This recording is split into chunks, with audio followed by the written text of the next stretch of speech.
Hello everyone, welcome to Bookmark Academy. और आज का हमारा टॉपिक है पजल्स, जो कि हमारे बैंकिंग एग्जाम में एक बहुत ही ज्यादा इम्पोर्टेंट टॉपिक है, जिसकी प्री और मेंस में पजल्स आती ही आती हैं। सबको पता है 15 मार्क्स की पजल आती है अकेले प्री एग्जाम में।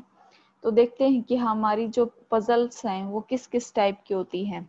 जो हमारी फर्स्ट पजल है, जैसा कि आप देख भी रहे हैं स्क्रीन पे, box and floor based. Second होती है सर्कुलर सिटिंग अरेंजमेंट।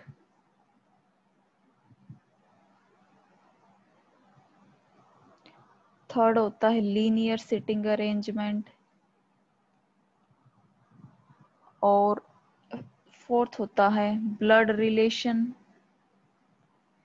या फिर डायरेक्शन बेस्ड पजल्स जो है एग्जाम्स में आती हैं। तो आज हम कवर करने जा रहे हैं हमारी जो बॉक्स और फ्लोर बेस्ड पजल्स हैं उनकी एक क्लास है ये। तो आगे की जो क्लास होंगी हमारी, उसमें हम ये सारे टॉपिक जो हैं वो कवर करेंगे।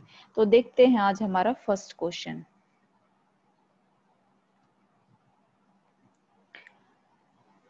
इंफॉर्मेशन को ध्यान से पढ़ना इसमें बहुत ही ज्यादा जरूरी है, और जो पॉइंट होते हैं उसको साथ साथ नोट डाउन करते जाना और सॉल्व करते जाना। और जो वर्ड्स गिवन है जैसे बिटवीन, एंड, अबोव, बिलो, इनको समझना कि ये किस तरह से हम यूज करते हैं पजल्स में। अब देखते हैं 6 friends ABCDEF are living in a 6-story building but not necessary in the same order. The ground floor is number is 1 and the topmost floor is numbered as 6. तो क्या करते हैं, हम पजल को साथ साथ सॉल्व करना स्टार्ट करते हैं। जैसे हम यहाँ पर अपने जो फ्लोर होते हैं वो बना लेते हैं 6, 5, 4, 3, 2, 1।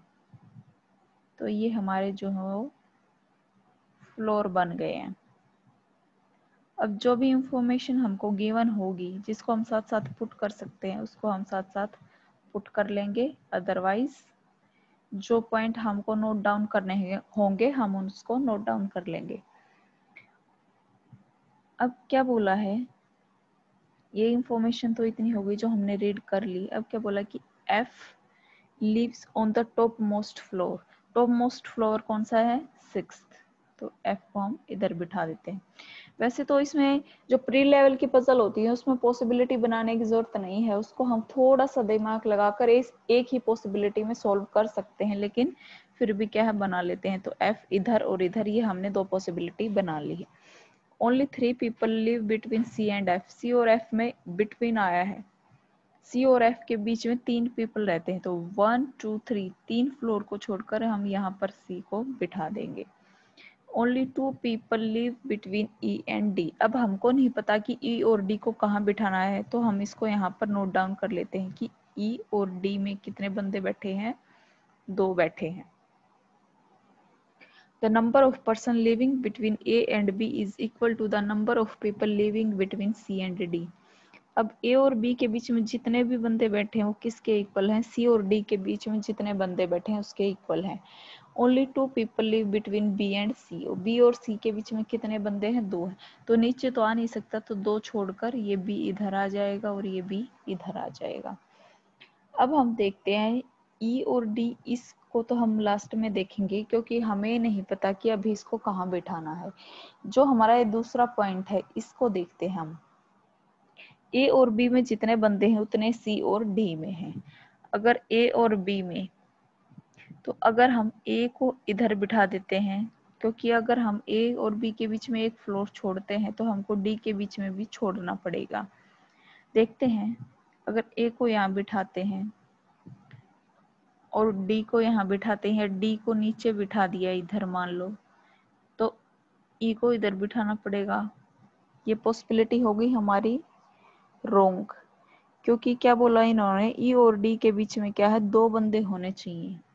तो हम क्या करेंगे, D को इधर बिठाते हैं और E को नीचे बिठाते हैं। तो अब क्या हुआ, C और D के बीच में क्या हुआ, 1 बंदा है, तो उतने ही बंदे किसके बीच में होने चाहिए, A और B के बीच में होने चाहिए। तो A को हम इधर बिठा देते हैं।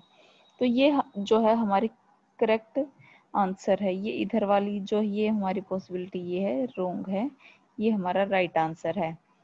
तो इसको मैं साफ कर देती हूँ।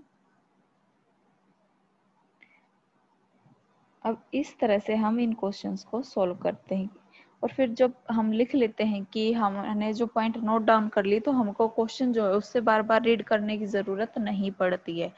अब हमारा जो जो इस पे बेस पजल पे बेस हमारे क्वेश्चन है उनको सॉल्व करते हैं। हमारा फर्स्ट क्वेश्चन क्या है, Who lives on the lowermost floor? lowermost floor क्या है? Floor number 1। फ्लोर नंबर 1 पर कौन है? ई। तो ऑप्शन नंबर डी जो है वो हमारा आंसर हो जाएगा। How many people are living between E and B? E और बी के बीच में कितने पीपल हैं? 3 हैं। तो ऑप्शन नंबर ए हमारा आंसर हो जाएगा। एक बार पजल सॉल्व करने के बाद क्वेश्चन का आंसर देना बहुत ईजी हो जाता है। अब देखते हैं नेक्स्ट क्वेश्चन। अब देखते हैं question number 3। Who among the following lives on the floor number 5th? Floor number 5th पे कौन है? बी। तो ऑप्शन नंबर ए हमारा आंसर हो जाएगा ये वाला। Who among the following is exactly below A? ए कहाँ पर है? फ्लोर नंबर 3 पे। यहाँ पर इसके नीचे कौन है? फ्लोर नंबर 2 पे सी है। तो ऑप्शन नंबर सी हमारा आंसर हो जाएगा। अब देखते हैं next question. Question number 5th क्या है? How many people live above D? D के ऊपर कितने पीपल रहते हैं? डी कहाँ? फ्लोर नंबर 4 पर है। तो कितने पीपल रहते हैं इसके ऊपर? 2। एफ और बी। तो ऑप्शन नंबर जो ए है उसमें 2 है, तो ये हमारा आंसर हो जाएगा। अब देखते हैं नेक्स्ट पजल।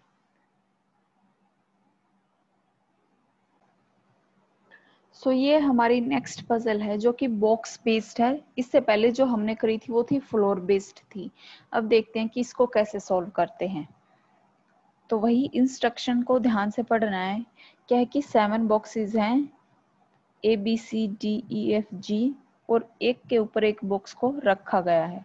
7 बॉक्स हैं तो हम यहाँ पर बना लेते हैं 7 6 5 4 3 2 1।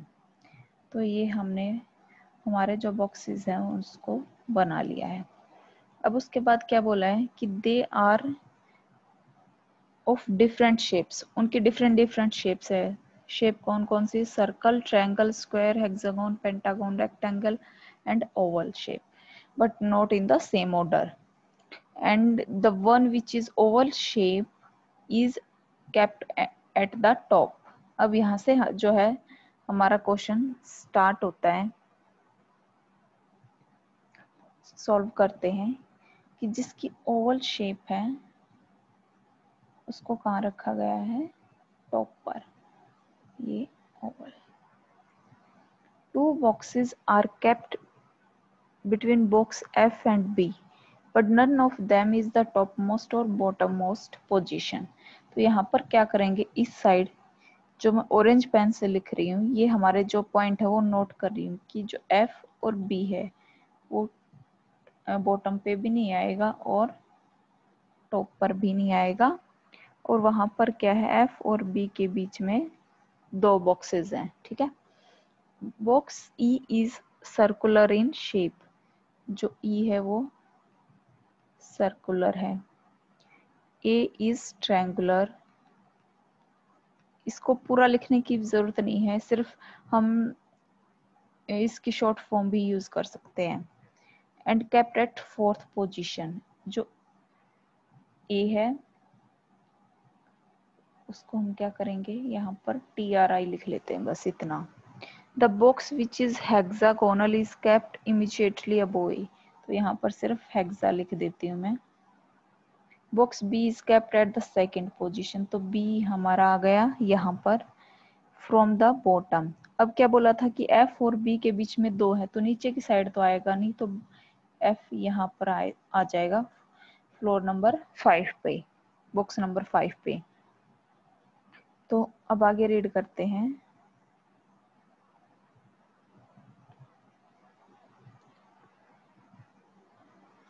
मोर than 4 boxes are placed between box C और ई।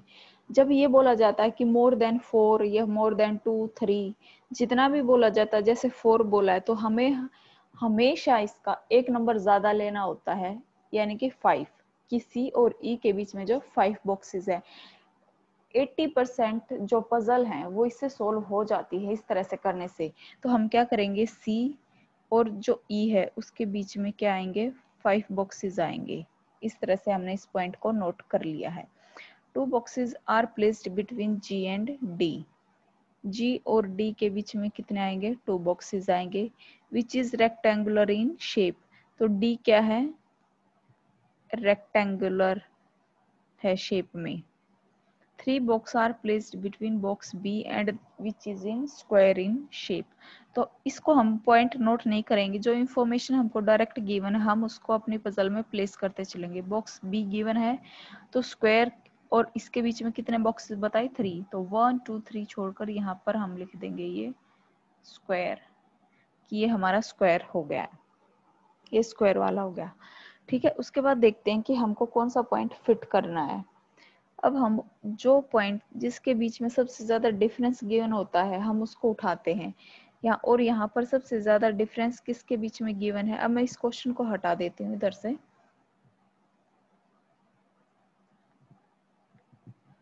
नहीं चलो बाद में हटाते हैं। तो सी और ई के बीच में क्या है, 5 है। तो हम क्या करेंगे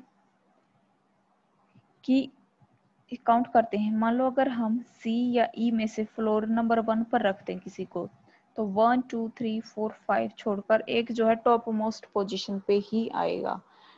ठीक है, तो इस तरह से देखते हैं। अब हम मान लो कि हम जो पॉइंट हो गए उसको भी मैं मिटा देती हूँ साथ साथ। एफ और बी वाला हो गया है, ई सर्कुलर है। ठीक है, तो हम क्या करेंगे, ई को जो है टॉप मोस्ट पोजीशन पे तो लिख नहीं सकते, क्योंकि ऊपर की जो हमारी सारी पोजीशन है जो 7 नंबर पे आना है उसको ओवल शेप दी गई है, और जबकि ई को हमको क्या सर्कुलर शेप देनी है। तो हम ई को कहाँ रखेंगे, यहाँ पर, और इसको हम दे देंगे सर्कुलर शेप, और ये सी चला जाएगा यहाँ पर। तो सी और ई वाला पॉइंट भी हो गया हमारा, ये भी हो गया, ये भी हो गया। अब क्या बचा है कि जी और डी के बीच में 2 है, और डी की शेप क्या है, रेक्टेंगुलर। तो ऊपर तो हम शेप दे नहीं सकते क्योंकि गिवन है, तो यहाँ पर ये आ जाएगी रेक्टेंगुलर वाली, और ये आ गया हमारा जी। अब हमारी कौन सी शेप बचती है इनमें से, ये पेंटागन वाली, तो ये आ गया हमारा पेंटागन का। तो इस तरह से हम हमारी पजल्स को सिर्फ एक सिंगल पॉसिबिलिटी में भी सोल्व कर सकते हैं अगर हम थोड़ा सा ध्यान लगाते हैं तो। ये है प्री लेवल की पजल। अब हम इस पे बेस देखते हैं हमारे क्वेश्चंस। क्वेश्चन देखते हैं इस पे बेस। अब क्वेश्चन नंबर 6 क्या है कि how many boxes are placed between box G and E. Box G जो कि फ्लोर नंबर ये 6 पे है, और ई जो कि फर्स्ट पे है, इसके बीच में कितने बॉक्सेस हैं, तो 1 2 3 4 4 हैं। तो ऑप्शन नंबर डी जो है वो हमारा आंसर हो जाएगा। एंड क्वेश्चन नंबर 7 क्या, which among the following boxes is square in shape. तो जी, तो question sorry option number C जो है वो हमारा आंसर हो जाएगा। तो अब देखते हैं नेक्स्ट क्वेश्चन नंबर 8 क्या है कि 4 of them are alike in a certain way, which of the following does not belong to that group। तो हमको ये देखना है कि इसमें क्या लॉजिक फॉलो हुआ है, और इसमें कैसे जो है वो 4 है वो सेम है, और जो एक है वो सबसे अलग है। अब देखते हैं कि ऑप्शन नंबर ए सी क्या है, ओड प्लेस पे है यानी कि 7 पे है। बी एफ है, ये 5 पे है। डी जो है वो 3 पे है। ई जो है 1 पे है, और जो बी है वो 2 पर है। तो ये इवन प्लेस पे है। तो ऑप्शन नंबर ई जो है वो हमारा आंसर हो जाएगा, क्योंकि यही ओड है, बाकी ये सब ये इवन प्लेस पे है और ये सारे ओड प्लेस पे हैं। अब देखते हैं नेक्स्ट क्वेश्चन। क्वेश्चन नंबर 9 क्या है कि what is the position of box D with respect to box C. अब बॉक्स सी कहाँ है, 7th नंबर पे है सबसे ऊपर, और डी कहाँ पर है, 3rd नंबर पे है। तो अब हम देखते हैं 1 2 3 और 4th जो है सी से 4th नंबर पे है। तो ऑप्शन नंबर ई जो है वो हमारा आंसर हो जाएगा 4th बिलो। अब question number 10 box B is in which shape. Box कहाँ है, बी 2 नंबर पर, और इसकी शेप क्या है, पेंटागन। तो ऑप्शन नंबर बी इसका आंसर हो जाएगा। तो ये था हमारा आज का पजल्स का सेशन। आगे भी हम कंटिन्यू करेंगे इसको। सो अगर आपको मेरी वीडियो पसंद आई है तो इसको लाइक कीजिए, कमेंट कीजिए, शेयर कीजिए और मेरे चैनल को सब्सक्राइब कीजिए। Thank you so much.